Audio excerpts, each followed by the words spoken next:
बिस्मिल्लाहिर्रहमानिर्रहीम। अस्सलामु अलैकुम वरहमतुल्लाहि वबरकातुहू। स्टूडेंट्स, मैं आज आपके सामने लेक्चर नंबर 3 के साथ मौजूद हूँ। फाइनेंशियल मैनेजमेंट का चैप्टर हमने 3 स्टार्ट किया था। उसके पिछले 2 लेक्चर्स के अंदर हमने पढ़ा। पहले लेक्चर में हमने सिंपल इंटरेस्ट को डिस्कस किया और फिर दूसरे लेक्चर के अंदर हमने कंपाउंड इंटरेस्ट को डिस्कस किया।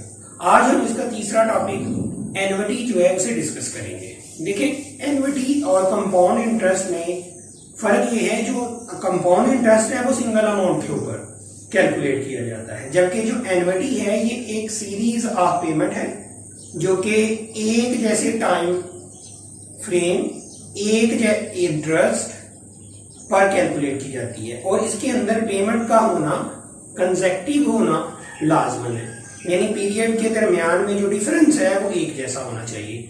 अगर एक पेमेंट आप 1 साल के बाद, दूसरी 2 साल के बाद, तीसरी फिर 2 साल के बाद, फिर चौथी 2 साल के बाद, ये इक्वल पेमेंट तो बन रहा है लेकिन एनुअल नहीं है। तो एन्युटी के अंदर एनुअल का होना बहुत ज्यादा जरूरी है। तो चलें आज के टॉपिक की तरफ चलते हैं। पहले हम एन्युटी को देखते हैं। यहाँ पे बुक के अंदर एन्युटी की क्या डेफिनेशन है?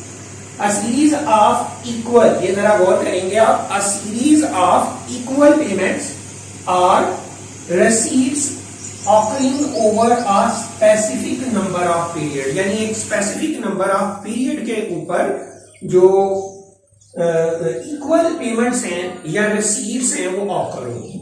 ठीक है, अब इसके अंदर एन्युटी की बेसिक 3 किस्में होती हैं। पहली ऑर्डिनरी एन्युटी, दूसरी एन्युटी ड्यू और थर्ड वन प्रीपेचुइटी। सबसे पहले ऑर्डिनरी एन्युटी को देखते हैं। ऑर्डिनरी एन्युटी पेमेंट और receipts occurred at the end of time, end of each period। ये एक पॉइंट मैंने हाईलाइट किया है, end of each period. Ordinary है या ड्यू है, इसको कंसीडर कौन करेगा? पेमेंट। जो एनुअल पेमेंट है अगर वो पीरियड के लास्ट पे की जा रही है तो ऑर्डिनरी है। अब अगर उसी के आप ऑपोजिट देखते हो, पेमेंट और रसीट्स ऑकर्ड एट द बिगिनिंग, यहां पे क्या आएगा? एट द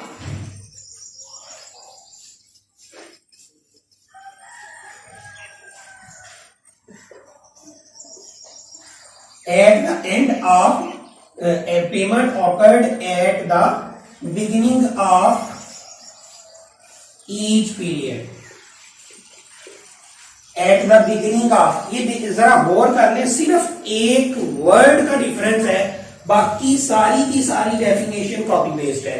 यहां पे एंड का वर्ड है यानी पेमेंट पीरियड के लास्ट पे होगी, और यहां पे बिगिनिंग का वर्ड है कि पेमेंट पीरियड के स्टार्ट में होगी।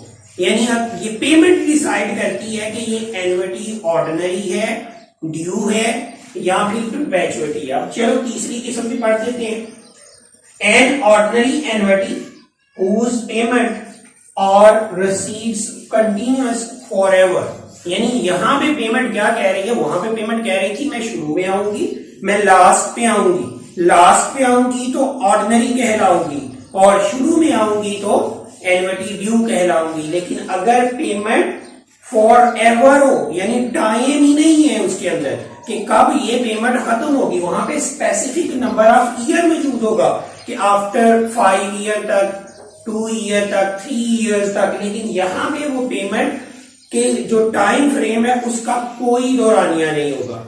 ये इसकी एग्जांपल क्या दी जा सकती है? जैसे आपने किसी कंपनी के अगर शेयर्स परचेज किए हैं और वो कंपनी आपको डिविडेंड पे कर रही है, तो आपको पता है शेयर्स जो होते हैं ये वापस नहीं किए जा सकते, इनको खत्म नहीं किया जा सकता। इनके ऊपर जो डिविडेंड मिलना है हमें वो हर साल मिलना है और वो फॉर एवर रहना है। तो ये एक आप एग्जांपल दे सकती है परपेचुइटी एन्युटी की। तो इसके लिए फॉर्मूला जो हमारे पास मौजूद है परपेचुइटी का, मैं पहले परपेचुइटी से ही स्टार्ट करता हूं क्योंकि इसका बिल्कुल एक सेपरेट कॉन्सेप्ट है, इसके अंदर नंबर ऑफ पीरियड मौजूद नहीं होता। चले, present value annuity is equal to R over I. R mean annual payment, I mean rate of interest. मैंने कहा यहाँ पे नंबर ऑफ पीरियड नहीं होगा तो फिर नंबर्स की बात नहीं है, जस्ट आप क्या करोगे, पेमेंट को रेट ऑफ इंटरेस्ट पे डिवाइड करोगे तो वैल्यू डिस्काउंट होकर आपके पास आ जाएगी। तो इसे हम परपेचुएटी एन्युटी बोलेंगे।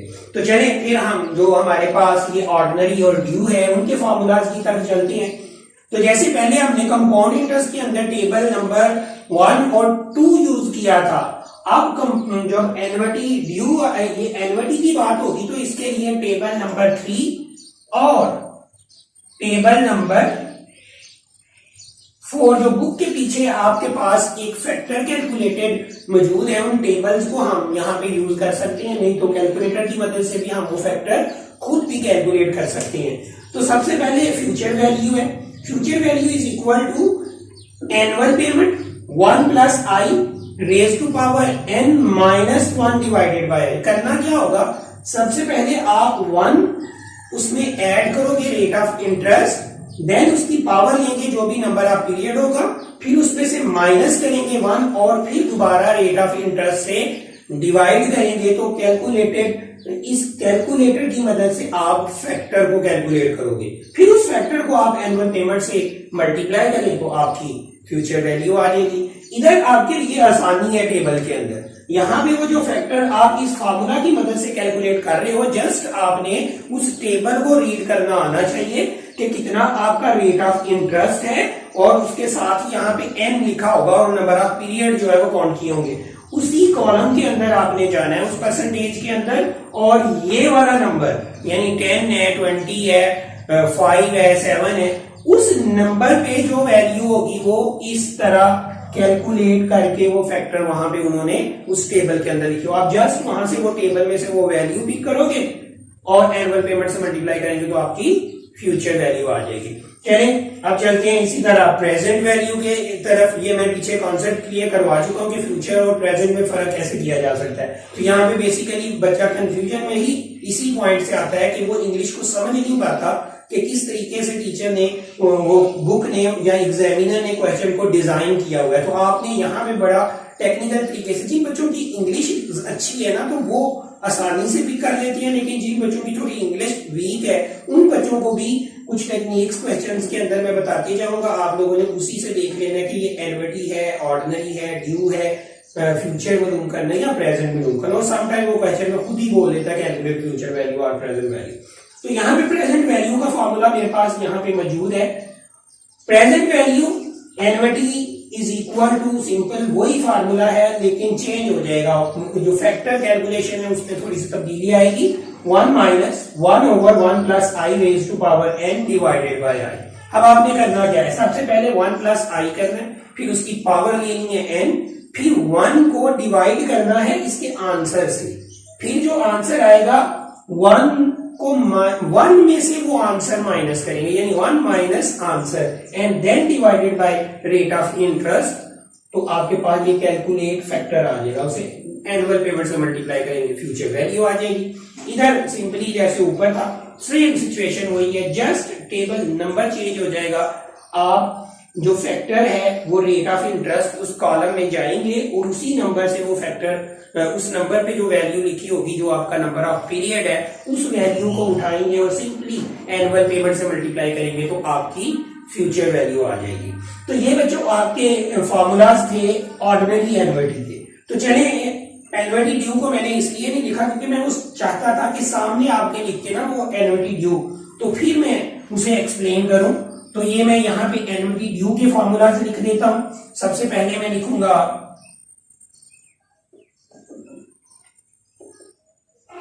अगर एन्युटी ड्यू हो तो आपको पता है, देखो फर्क हम पहले कर चुके हैं कि अगर पेमेंट एट द एंड आएगी तो वो ऑर्डिनरी कहलाएगी जो कि इन फॉर्मूलाज की मदद से कैलकुलेट की जाएगी, और अगर पेमेंट एट द बिगिनिंग आएगी तो फिर जो मैं अभी फॉर्मूलाज लिख रहा हूं, चेंज क्या है, पेमेंट चेंज है, पेमेंट पीरियड के लॉस पे है, यानी 1 साल का डिफरेंस है कि एक पीरियड का डिफरेंस है, उस एक पीरियड के अंदर जो रेट ऑफ इंटरेस्ट यहां पे नहीं मिला वो हमने एन्युटी ड्यू के अंदर देना है। तो हमारा यही फॉर्मूलाज मैं आपको कन्वर्ट कर दूंगा एन्युटी और ड्यू के अंदर। तो चलिए सबसे पहले हम फ्यूचर वैल्यू की कैलकुलेशन देंगे।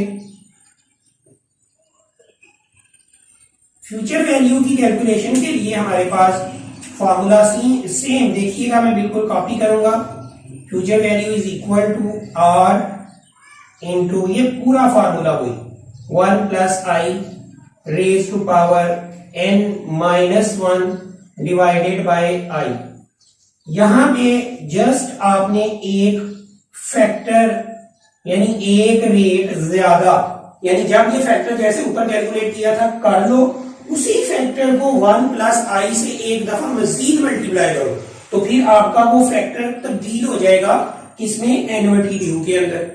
इसी तरह अगर आप टेबल यूज करना चाहते हैं तो फ्यूचर वैल्यू एनवर्टी, ये टेबल नंबर 3 ही रहेगा इसके लिए, is equal to are into future value interest factor annuity I percentage में नंबर ऑफ पीरियड, और यहां पे प्लस आपने एक फैक्टर यानी एक साल का इंटरेस्ट और उस फैक्टर के साथ मल्टीप्लाई कर दें, जस्ट 1 प्लस आई फार्मूला के अंदर चेंज करें तो आपका फार्मूला जो है वो ऑर्डिनरी से ड्यू में कन्वर्ट हो जाएगा। तो अब चलो मैं फ्यूचर वैल्यू के भी उसके प्रेजेंट वैल्यू के भी लिख देता हूं ताकि आप सारे नोट कर लो। ये अगले जितने भी क्वेश्चन हमने इसके बाद करने हैं उन आने वाले लेक्चर्स के अंदर हमें ये फार्मूलाज जो है वो जरूरत पड़ेगी, इन्हीं फार्मूलाज की मदद से वो लेक्चर्स आगे सॉल्व होंगे। तो प्रेजेंट वैल्यू के लिए हमारे पास फार्मूला होगा present value annuity is equal to annual payment into 1 minus 1 over 1 plus I raise to power n divided by annual interest, और सिंपल वैसे ही उसी फार्मूला की ऊपर वाले फार्मूले की तरह 1 प्लस आई आप मजीद मल्टीप्लाई कर लोगे। यहां पे फिर अगेन टेबल नंबर जो 4 है वो प्रेजेंट के लिए यूज होगा।